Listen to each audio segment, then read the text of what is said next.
ಉತ್ತರ ಕನ್ನಡ ಜಿಲ್ಲೆಯ ಮುಂಡಗೋಡ ಬಳಿ ಎರಡು ಬಸ್ಗಳ ನಡುವೆ ಆಕ್ಸಿಡೆಂಟ್ ಉಂಟಾಗಿದೆ.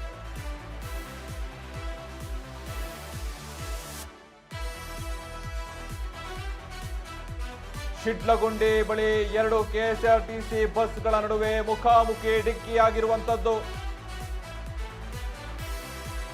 20ಕ್ಕೂ ಹೆಚ್ಚು ಪ್ರಯಾಣಿಕರಿಗೆ ಗಂಭೀರ ಗಾಯ.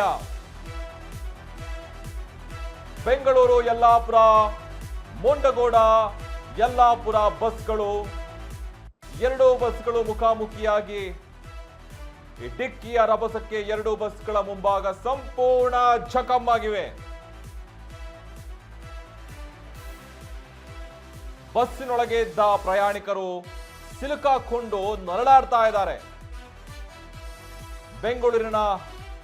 ಬೆಂಗಳೂರು ಬಸ್ಸಿನ ಚಾಲಕ ಸ್ಥಳಕ್ಕೆ ಜೆಸಿಬಿ ತರಿಸಿ ಬಸ್ನ ಮುಂಭಾಗವನ್ನ ತೆರವುಗೊಳಿಸಿ ರಕ್ಷಣೆಯನ್ನ ಮಾಡಿದ್ರು. ಗಾಯಾಳುಗಳಿಗೆ ಸರ್ಕಾರಿ ಆಸ್ಪತ್ರೆಗೆ ಚಿಕಿತ್ಸೆಗಾಗಿ ರವಾನಿಸಿ ಈಗ ಗಂಭೀರ ಪರಿಸ್ಥಿತಿಯಲ್ಲಿರುವಂತಹ ಗಾಯಾಳುಗಳು ಹುಬ್ಬಳ್ಳಿ ಕಿಮ್ಸ್ ಆಸ್ಪತ್ರೆಗೆ ಶಿಫ್ಟ್ ಮಾಡಿದ್ದಾರೆ. ನೋಡಿ, ಈಗ ಶಿಡ್ಲಗುಂಡಿಯಲ್ಲಿ ಈ ನಡೆದಂಥ ಎರಡು ಕೆಎಸ್ಆರ್ಟಿಸಿ ಬಸ್ಗಳ ಮುಖಾಮುಖಿ ಡಿಕ್ಕಿಯಿಂದಾಗಿ ಸಾಕಷ್ಟು ಜನರಿಗೆ ಹಾನಿಯಾಗಿರುವಂಥದ್ದು. ಅದರಲ್ಲೂ ಕೂಡ ಡ್ರೈವರ್ ಅಂತೂ ಜಖಂ ಆಗಿದ್ರು. ಅವರನ್ನ ಅಲ್ಲಿಯ ಜೆಸಿಬಿಯನ್ನ ತರಿಸಿ ಹೊರಗಡೆ ತೆಗೆದು ಕೆಲವರನ್ನ ಆಸ್ಪತ್ರೆಗೆ ಶಿಫ್ಟ್ ಮಾಡಿದ್ದಾರೆ. ಆ ಡಿಕ್ಕಿ ರಭಸಕ್ಕೆ ಏನಾಯ್ತು, ಮುಂಭಾಗದಲ್ಲಿ ಸಂಪೂರ್ಣವಾಗಿ ಜಖಂ ಆಗೋಯ್ತು.